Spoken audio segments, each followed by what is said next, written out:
Hello, hello, good morning. So, who remembers way back last week when I was like, I think I need an astro blog? So, here I am committing. I made my astro blog. Um, and I actually made a post a few days ago, but it was a very like introductory post that I wanted to reference in the future. Also, my heater, I swear, goes on as soon as I begin filming. So, apologies for that. I can't control it because it's connected to the whole building. Um, anyway, uh, yeah, my first post was just how to calculate a chart. I'm thinking I want my astro blog, it's a Substack, I want it to be kind of designed for friends, or just like people that are like my friends who,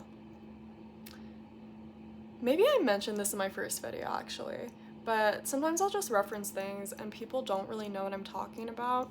And although I can send them links to the astrologers I've learned from, we all know how important the messenger is, and Chris Brennan, one of my favorite astrologers, is amazing. He's incredible, but he's very Saturnian. He's very thorough, and there's not a lot of extra fluff added, which is great when you're learning, but if you're just casually interested in astrology, it is not necessarily enticing. So I wanted to make posts just that I can send to my friends if they have a question about a specific thing. So my first post is just how to calculate your chart if you're trying to read it with a Hellenistic approach. So it's a very, I mean, there's already posts on the internet explaining it, but I just wanted to have it on my blog. So I made that post, and then today I was beginning to write this post about Virgos and stomach issues, just because it was on my mind, and I ended up in the introduction. I just began going into this whole monologue. Is a monologue only verbal? This whole little section just talking about like how there's a lot in astrology that is taken for granted, how there's certain things that just can't be explained and you kind of have to accept them in order to proceed and begin interpreting astrology and interpreting charts. So yeah, I talked about that a little. The name of my blog right now is Toilet Astrology because I like to, a lot of people will, well, I'm saying a lot, this is kind of an assumption, but I know people who like to scroll on their phones when they're using the bathroom, whatever they're doing in the bathroom, they're on their phones. So people will go to Instagram, maybe they go to YouTube Shorts, probably TikTok. And what I like to do is I like to go to Alice Sparkly Cat's blog and read a little astro post. And it just made me think, it's like, oh my god, my whole thing can be astrology to read while you're on the toilet, which, here's the thing.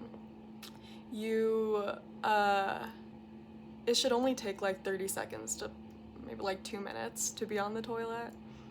But the reality is, not all of us do that. Some of us really just kill time on there. And maybe you're on the clock at work, you don't want to go back to work, and you're just on the toilet. So, like, that's kind of the vibe. And I'm splitting my posts, my articles. I think I'm gonna do audio stuff too, but for now, I guess just written stuff into 2 categories. I have number ones and number twos. The number ones are quicker reads. Hopefully that makes sense. I'm not gonna explain it. Number twos are reads that are gonna take longer. So yeah, obviously someone doesn't need to be on the bathroom when they're reading my posts, but I just thought it was funny. there's so many people who do astrology, there's so many astrologers, and there's already so many people doing it in a very serious way, which I am serious about it. Like, I take astrology super seriously, but I think there can be some lightheartedness to it as well. Like, for me, I was like, oh my god, are people going to even take me seriously if I do this? And then I was like, there are enough serious astrologers in this world, and we can exist in a very multi-dimensional way, which is something that is very relevant for me, because I like to kind of tap back into like silly lightheartedness and then really serious. Like, I like to hop back and forth in a way that would probably give other people whiplash, but I like being inconsistent. I think consistency, of course, has its merits, but if you're too devoted to consistency, it prevents you from growing and changing. Just especially since so much of our identity as people that live in a collective, sometimes our devotion to consistency can be for the sake of other people, if that makes sense, where it's like people are so used to us doing a certain thing that if we mix it up, it can actually kind of be weird. Like, people can react weirdly. I feel like at this point for me, the people that know me know that I just am always gonna be doing something different, and changing my mind about things. And so, of course, there's like a point where there's too much inconsistency, but I'm trying to be in that little like playful in between. So, all that being said, if you want to check out my blog, I don't know how much I'm going to be posting. I just want it to be a way for me to practice astrology and practice talking about astrology. But I'm still learning astrology, so it can't necessarily be from the perspective of like, I know everything, I've been studying this for 20 years. Like, no, I haven't been.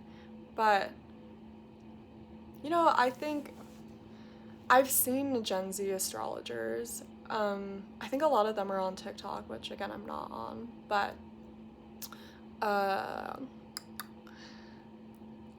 there's benefits to being a younger astrologer, and I think such a huge part of astrology is the way it's communicated. There's so many different ways of saying this, but something doesn't really have a lot of meaning if you can't communicate it. Like, if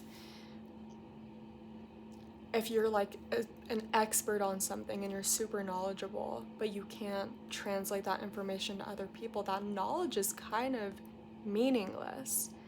There might be a few situations where it's okay for only one person in the world to understand something, but other than that, the communication is super important.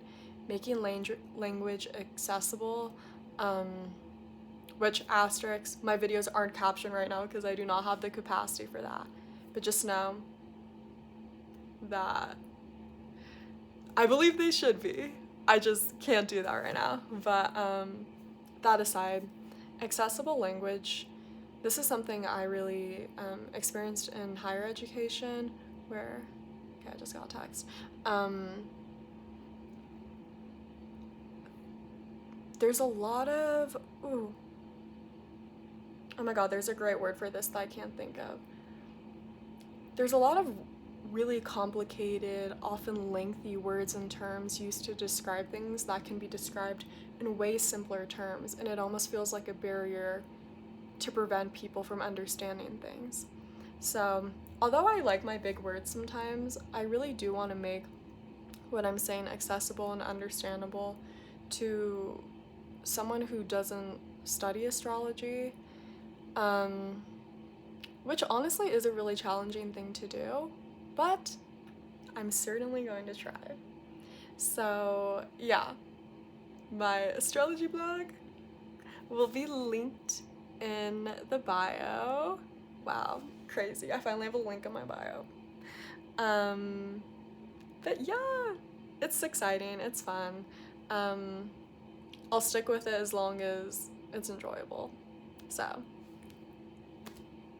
bye-bye.